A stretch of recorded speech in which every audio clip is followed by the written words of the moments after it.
Hello viewers, నేను doctor Suma, consultant 49 fertility centre Vijayawada.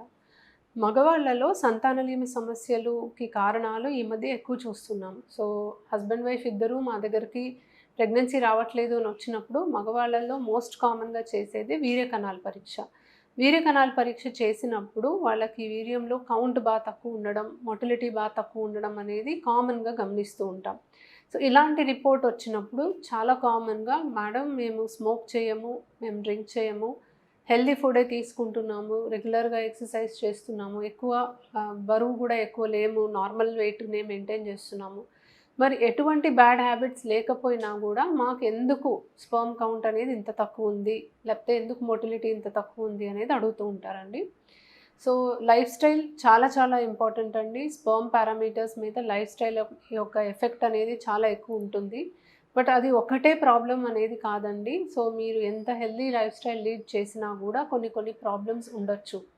For example, మీకు genetically కొన్ని ఇష్యూస్ ఉండొచ్చు. ఆ జెనెటిక్ ప్రాబ్లమ్స్ వల్ల మీకు స్పర్మ్ కౌంట్ తగ్గొచ్చు. కొంతమందికి ఇన్ఫెక్షన్స్ ఇప్పుడని కాదండి, ఎప్పుడో చిన్నప్పుడు వచ్చిన ఇన్ఫెక్షన్స్ తోటి మీకు బీజం డ్యామేజ్ అయ్యి దానివల్ల స్పర్మ్ ప్రొడక్షన్ తగ్గొచ్చు. కొన్ని హార్మోనల్ ఇంబ్యాలెన్సెస్ రావచ్చు. దానికి మీ లైఫ్ స్టైల్తో ఎటువంటి సంబంధం అనేది ఉండకపోవచ్చు. సో థైరాయిడ్ సమస్యలు కానీ, మెదడు నుంచి వచ్చే కొన్ని హార్మోన్స్ సరిగ్గా రాకపోవడం కానీ, ఇలాంటివి మీరు మీ లైఫ్ స్టైల్ తోటి అసలు ఎటువంటి లింక్ లేకుండా కూడా మీకు ప్రాబ్లమ్స్ అనేవి రావచ్చు. వెరికోసీల్ అనేది కూడా చాలా కామన్ మేల్ ఫ్యాక్టర్ ఫర్టిలిటీకి సంబంధించిన ప్రాబ్లం అండి. సో బీజం చుట్టూ ఉన్న వెయిన్స్ అనేవి డైలేట్ అయ్యి మీకు బ్లడ్ అక్కడ ఆగిపోయి హీట్ అనేది ఎక్కువ అవ్వడం వల్ల స్పర్మ్ ప్రొడక్షన్ తగ్గొచ్చు. సో ఇటువంటి చాలా ప్రాబ్లమ్స్ వల్ల మీకు స్పర్మ్ కౌంట్ తగ్గొచ్చు, మీ లైఫ్ స్టైల్కి ఎటువంటి రిలేషన్ లేకుండా. సో మీకు కనుక మ్యారేజ్ అయ్యి 1 ఇయర్ దాటింది, ఇంకా పిల్లలు లేరు అన్నప్పుడు మీరు డెఫినెట్లీ ఒకసారి వచ్చి టెస్ట్ చేయించుకుంటే మంచిది.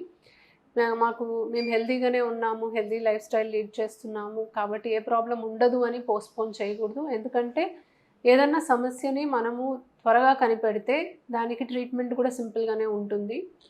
ఏజ్ పెరిగే కొద్దీ ప్రాబ్లమ్స్ ఎక్కువ అవుతూ ఉంటాయి అండ్ ట్రీట్మెంట్ కూడా ఇంకా కాంప్లెక్స్ అవుతూ ఉంటుంది. సో ఎటువంటి బ్యాడ్ హ్యాబిట్స్ లేకపోయినా కూడా స్పర్మ్ కౌంట్ అండ్ మొటిలిటీ తగ్గడానికి అవకాశాలు అయితే ఉంటాయండి. కాబట్టి జాగ్రత్తగా ఉండండి అండ్ రైట్ టైంకి మీరు చూపించుకుంటే మీకు సింపుల్ ట్రీట్మెంట్ తోటి సింపుల్ సొల్యూషన్ దొరకడానికి అవకాశం ఉంటుంది. Thank you. సంతానం కావాలన్న మీ కలను నిజం చేసుకోండి. 49 అంటే సంతానం, 49 అంటే సంతోషం. వివరాలకు సంప్రదించండి.